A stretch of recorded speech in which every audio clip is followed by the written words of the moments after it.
राम राम भाई सारा ने हमारे दादी पोता ब्लॉग पे तय दिल का धन्यवाद है। और भाइयों को वह अंत समय सिर्फ फिल्मा में अच्छा लगा है। अंत समय में अच्छा कुछ नहीं होता। अंत समय में सिर्फ हमारा संस्कार होगा और अच्छा कुछ नहीं हुआ है। तो भाई एक बार की बात है, एक महाराज था, वो बहुत बूढ़ा हो रहा था। और भाई उसने अपने राज्य में एक उत्सव मनाया और उस उत्सव में उसने अपने गुरुजी भी बुलाए, अपने आसपास के राजा भी बुलाए।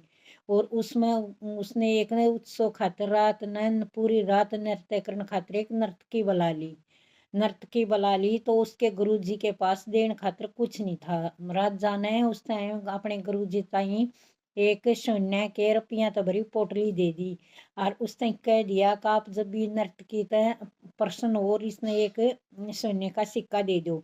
और तो भाई बैठ कर सब नृत्य देखने लगे। रात पूरी रात नृत्य चलता रहा। भाई जब तड़का उसी हो लिया तो उसका जो तबला बजाने वाला था नर्तकी का, उसने नींद आने लग गई, वो ऊँघने लग गया। नर्तकी ने देखा कि पूरी रात तो हमने नृत्य करया, अरे वो तबला बजाती है ना ऊँघने लग गया, तो महाराज जी हमने सजा दे देंगे। तो उसने वो जागृत करने खातिर और वो ठाण खातिर उसने एक दोहा पढ़ा नर्तकी ने।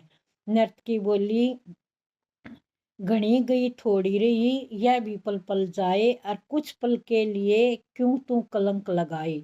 यह बात भाई जब उस न सुनी तबले वाले ने, तो वो कति जागृत होकर अपना तेज तेज तबला बजाने लग गया। उसके मन में आ गई अब भाई जब मैं सारी रात जाग कर तबला बजा रहा हूँ, तो मैं ईब सो कर अपने तबले के उसकी वैल्यू ने क्यों खराब करूँ। मैं अपना कति ध्यान मगन होकर तबला बजाऊंगा।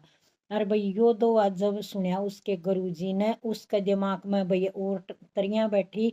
उसने सोचा कि नर्तकी कह रही है कि घनी गई थोड़ी रही यह भी पल पल जाए, और कुछ समय के टाइम पे क्यों तू कलंक लगाए।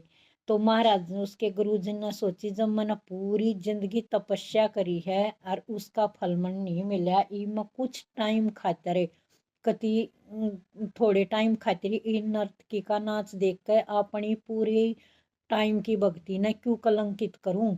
और तो उसने किसने तो मेरे यह बहुत अच्छी सीख दे दी। उसने गुरु जी ने वाहे अपनी गुरु मान का वो पूरी सोने के रुपया की पोटली उसे नर्तकी ताई दे दी। उड़े दरबार में बैठा राजा का लड़का सोच रहा था, और तो राजा के लड़के का भी वह बात पट बैठ गई। राजा के लड़के ने अपना मुकुट तार कर नर्तकी ताई दे दिया। और उसने फिर उसमें उसकी छोरी बैठी थी, उसकी छोरी ने अपना हार तार कर नर्तकी ताई दे दिया। और तो राजा ने भाई नर्तकी बंद कर दी, एक डट तन के एक दो बोल कर सबके में लूट लिया।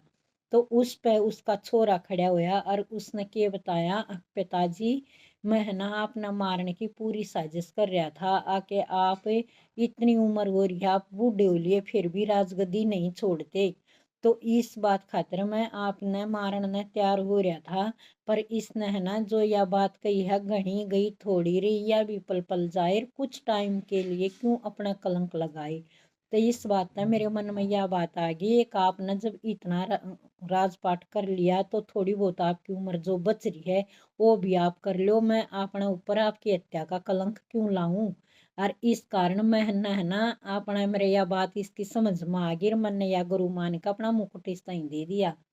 फिर भाई दूसरा उसकी छोरी बताने लगी, पिताजी आज मेरी भाजन की पूरी साजिश थी कि मैं आपके कोतवाल की गेल भाजू है, लेकिन इस नर्तकी की यह बात सुनकर घनी गई थोड़ी रही क्यों तू यह भी पल पल जाए, कुछ पल के लिए क्यों तू कलंक लगाए। यह बात मेरा समझ में आ गई, मैं इसने अपनी गुरु मान गई। मेरे जब मैं ब्यान योग्य हो रही हूँ तो कुछ टाइम पाछा आप मेरा विवाह कर दोगे। तो मैं है ना अपना इस खातिर आर तार का मैंने इसने दे दिया। तो भाई वह सारी बात राजा का भी समझ में आ गई। राजा ने मैंने भाई वह अपना छोरी का तो जब देश विदेश के राजा आए रहे थे, उसने छोरी थी कही बेटी जिसका भी तू वरमाला डालना चावल डाल दे, मैं तेरी शादी ब कर दूंगा। छोरे थे कही भाई मेरा टाइम पूरा हो लिया बेटा, मैं बूढ़ा हो रहा हूँ, अगर तू अपना राज संभालना चाह है तो मैंने राजगद्दी तेरी छोड़ दी।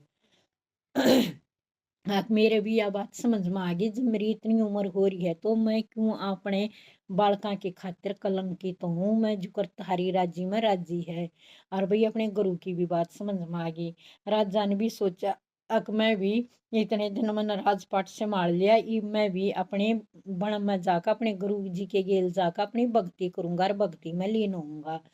भाई यह बात जब सबका ध्यान में आ गई तो यह बात नर्तकी का भी ध्यान में आ गई। अक जब मैं इतने दिन की नाचू हूँ गाऊँ हूँ तो मेरा कुछ भी हासिल नहीं होया, तो मेरा भी जो टाइम बचा है उस टाइम में मैं भी अपनी भक्ति करूंगी नृत्य छोड़ के।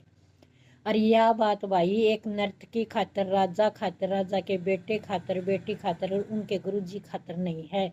यह बात हमारे सब खातर है। जो भी टाइम हमारा बच रहा है, जितना टाइम हमारा शेष है बाकी से, उस टाइम में कोई भी गलत काम ऐसा ना करा जिसने हमारी जिंदगी कलंकित हो।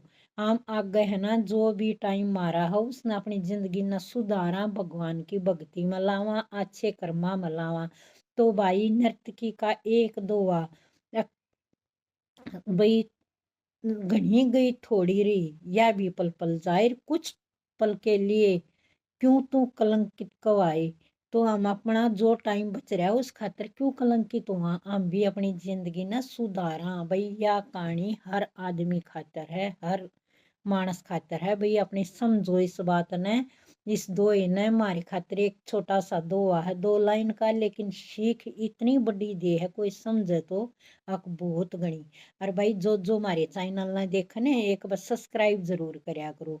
और सारे बहन भाइया ने राम राम। भाई सबकी खुशी की कामना करें, भाई सब अपने परिवार में खुश मंगल होंगे। बोलो जय श्री राम।